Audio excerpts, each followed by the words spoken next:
The moment I chose myself didn't look brave. There was no dramatic speech, no confrontation anyone would remember, no instant where everything suddenly made sense. It looked quiet, almost ordinary, but inside me, something irreversible had already happened. For a long time, I believed choosing myself meant choosing conflict. I thought it would come with raised voices, broken relationships, and consequences I wasn't prepared to face. So I delayed it, I softened it. I convinced myself I could keep going a little longer without crossing that line. I was wrong. If this story is touching you, comment below where you're watching from and what time it is there. I didn't grow up learning how to choose myself. I learned how to be agreeable, how to read the room, how to sense what was expected of me before anyone had to say it out loud.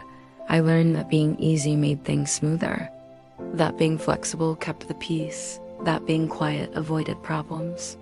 So I became good at it. I adjusted my reactions before they surfaced. I filtered my thoughts before they reached my mouth.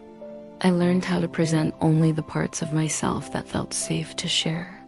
And over time, that version of me became familiar to everyone except myself. I didn't notice the shift at first. Disappearing doesn't happen all at once. It happens in small decisions, in moments where you choose comfort over honesty, in conversations where you say it's fine when it isn't. I told myself I was being mature, but maturity without self-respect slowly turns into self-erasure. I noticed it in the way my body reacted before my mind did. The tightness in my chest when I wanted to speak, the hesitation that appeared automatically, the exhaustion that followed even calm interactions. I was always managing something, managing expectations, managing reactions, managing the version of myself I thought others needed.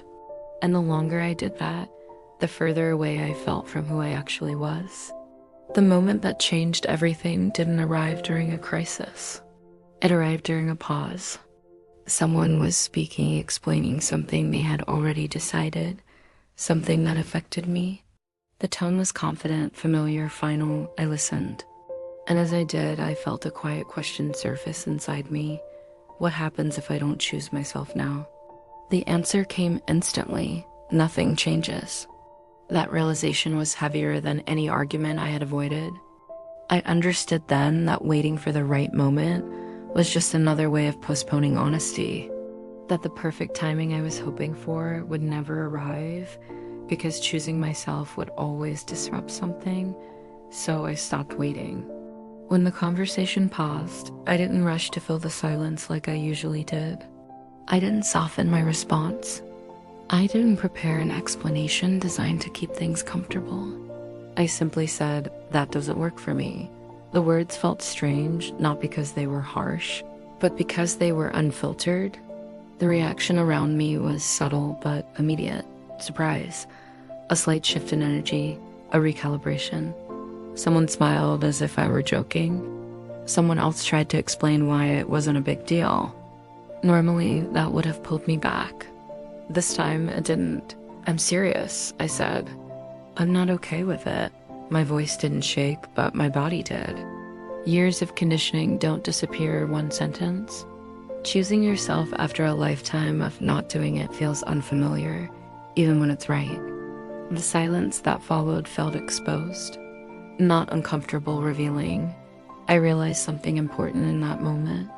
I wasn't afraid of conflict. I was afraid of being seen. Choosing myself meant letting go of the version of me everyone was comfortable with. It meant allowing disappointment, allowing misunderstanding, allowing the possibility that not everyone would like the change. And for the first time, I allowed that too. The conversation didn't explode. It didn't resolve neatly either. It simply ended differently than it always had. Later, when I was alone, doubt rushed in. Had I overreacted? Had I been selfish? Had I crossed the line I couldn't uncross? These questions weren't new. They had shaped my decisions for years. But this time, they didn't take over, because underneath them was something steadier. Relief. I realized I wasn't replaying the moment to find my mistakes. I was replaying it to remember how it felt to stay aligned with myself. The days that followed weren't magically easy. Choosing yourself doesn't eliminate discomfort, it redistributes it. Instead of carrying it quietly alone, you allow it to exist in the open. Some people adjusted, some people questioned me, some people pulled away. I didn't chase explanations. I didn't rush to smooth things over. I let the discomfort be where it belonged. And slowly, something changed inside me. I stopped rehearsing conversations before they happened.